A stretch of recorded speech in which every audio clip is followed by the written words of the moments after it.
out of a window, or even how my ex-husband tried to bury me alive. Yes, these are all things that I overcame in my domestic violence and survived, but many women have died. An estimated 5.3 million women will experience domestic violence this year. An estimated 2.2 million women will call a domestic violence hotline. An average of 6,000 restraining orders per major city will happen this year, which will equal out to millions. Domestic violence has already increased 33% over last year's totals, and we're only going into the fourth month of 2009. The state of Georgia was number 8 in deaths for women due to domestic violence in 2008. Now is the time to start making a change. Yes, people warned me the more antisocial I became. That was the takeover, the beginning of controlling your life. Then comes the indirect way of making you report everything you're doing and the cut off with your friends and family. The next stage of controlling of your life. After that comes the yelling and belittling and the breakdown of your confidence. This is the finalization of gaining control. And in most cases, this is when the physical abuse starts. Life after surviving domestic violence is harder than the actual situation. I know this sounds crazy, but this is when you have to rebuild, regrow, and find out who you are. This is when the support team is essential for the productive growth of a survivor. 3 out of 4 women that do not have a support team end up returning to abusive relationships and continuing the cycle. I would be lying if I said this was an easy process. Today, I'm still growing and changing and working on me and relationships. I still go into self-sabotage mode whenever I meet a great guy. Maybe it's for the fear of becoming a victim again, or maybe it's because I never really knew what true happiness was. I don't know, but I have faith. And the Lord knows, without that, a lifeline and my sisters who would turn over the ends of the earth to save me. A lot of counseling, and of course my incredible support team through Project Safe and Glendale YWCA Domestic Violence Program. I wouldn't be standing here to tell you today, but you may not be able to break down the wall, or however you can move a stone.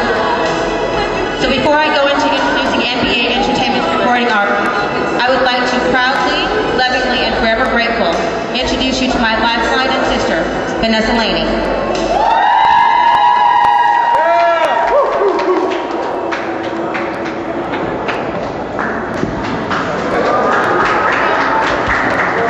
Thanks, everybody. Can I have all my young ladies come up to the front, please?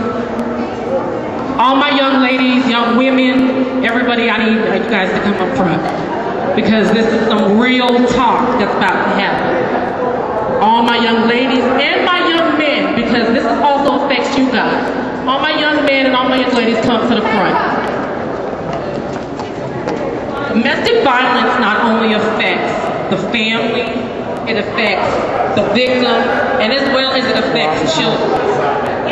My sister Serena, or Cece, as most of you guys know, our family was deeply, deeply, deeply affected by her domestic violence experience. At times, my mom didn't know whether her child was alive, dead. We only got phone calls on a cell phone, which was monitored. My sister was affected by this, and it took the whole family to come together. Now, one day my sister decided to call me. I could have turned my back. I could have ran away. I could have said, no, don't bring me into this. But I chose not to. I chose to support my sister that day and support her so she could get the safety and the care that she needed. Now, I could have turned my back when my life was being threatened. I could have turned my back when doors were being kicked down. I could have turned my back when she was being kidnapped. But I chose not to. I chose to be the nosy sister, the demanding sister, to be able to say, look, this is not going to happen.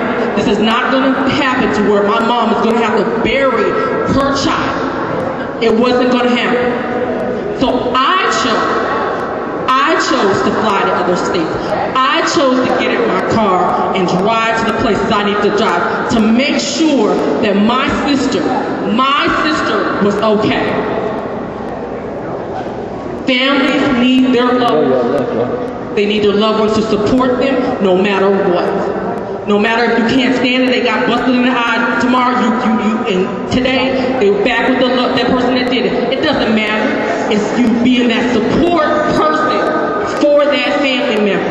I don't care how many times it happens, how many incidents that go on, as long as you're there to support them, to give them the guidance that they need, that's all that matters. One day they will call you and say, I need to leave. Are you going to turn your back? Or are you going to be there? In closing, I would like to leave with everybody thinking about this and thinking really hard about this. Are you your brother and sister's keeper? Are you your brothers and sisters' keepers? The answer should be unequivocally, yes, you are. So let me hear you. Are you your brothers and sisters' keeper? Thank you very much.